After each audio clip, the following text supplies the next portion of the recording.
everybody. So today we'll be reading Arthur Goes to Camp by Marc Brown, an Arthur adventure.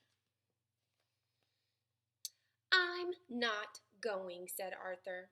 Arthur, you'll love camp. Think of all the new friends you'll make, said his mother. I have fond memories of my own camp days, said Arthur's father. Camp will teach you about the great outdoors. I'm not going. Arthur was at the camp bus stop the next morning. Buster was standing with a new kid. He's got 100 comic books in his footlocker, squealed Buster, pointing to the brain. Francine was there, too. You guys better watch out. Tent 3 is full of bats and snakes, she yelled out the window. It's going to be just like school, the girls against the boys, thought Arthur. When the bus passed Camp Horsewater, even the girls stopped teasing. Look at those guys, said Buster. They're going to be in great shape for our scavenger hunt. No wonder they always win. That's no camp, that's a zoo, said Arthur. Dear Mom and Dad, I'm not at camp yet. I'm very homesick and I miss you very much. Please write soon. Love, Arthur. That is sweet. Things were different at Camp Meadow Croak. Well, at least for the girls. I'll do my best to make this a wonderful summer for you, said the girls' counselor, Becky. Even Muffy looked eager when she pulled up in her limousine. Where do I plug in my air conditioner, she hollered. The boys' counselor was a different story. Attention, men, line up, barked Rocky. Stand up straight, suck in those guts. I've never seen such a soft, flabby bunch. No dessert for you men this summer. Muffy had brought her own dessert. After a dinner that tasted like macaroni and fleas and worm burgers, she opened her trunk. The girls dug in. At bedtime, Muffy discovered the tent had no electricity.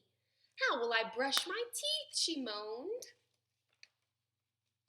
The boys were too tired from all their running and push-ups to think of brushing their teeth. They crawled under the covers. Arthur screamed. Amphibians, how fascinating, said the brain. No, they're frogs, said Buster. Just wait until we get a hold of those girls, said Arthur.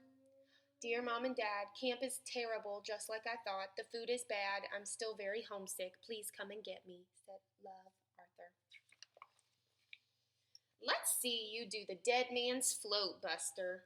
Have a good trip, Brain. Forget about the frogs, said the girls. You guys better worry about the softball game instead. The girls were beating the boys at everything. Disgusting, said Rocky. I'll never live this down. Hey, Four Eyes, need new glasses? In fact, all that week, the girls were great campers. They built campfires, pitched tents, tied knots, identified plants. All the boys could find was poison ivy. Rocky hid in his cabin, and Arthur still wrote postcards home.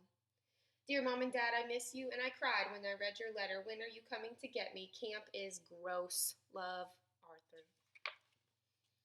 Arthur had a lot to write about. The frogs in his bed were bad enough, but now really weird things were happening. The girls thought the boys threw a smoke bomb into their tent.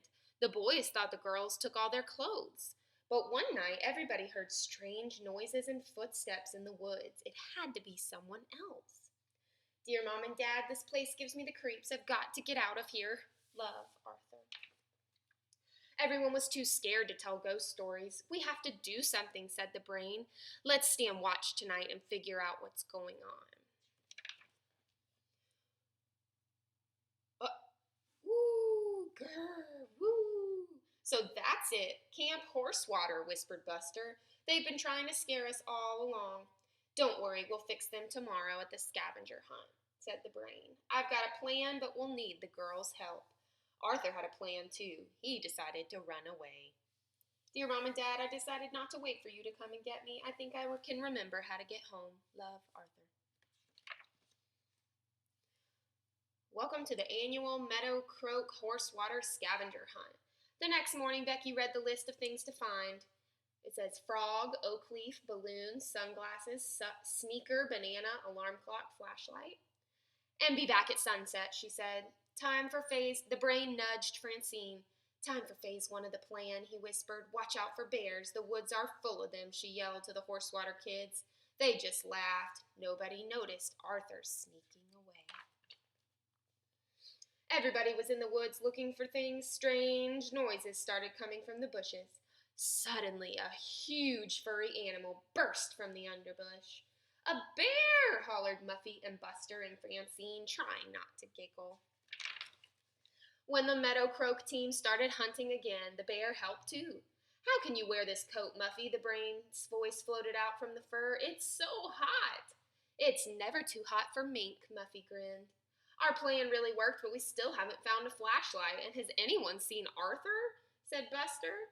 "It doesn't matter if the Horsewater team never comes down from the trees. We can't win if we don't have everything," groaned Francine.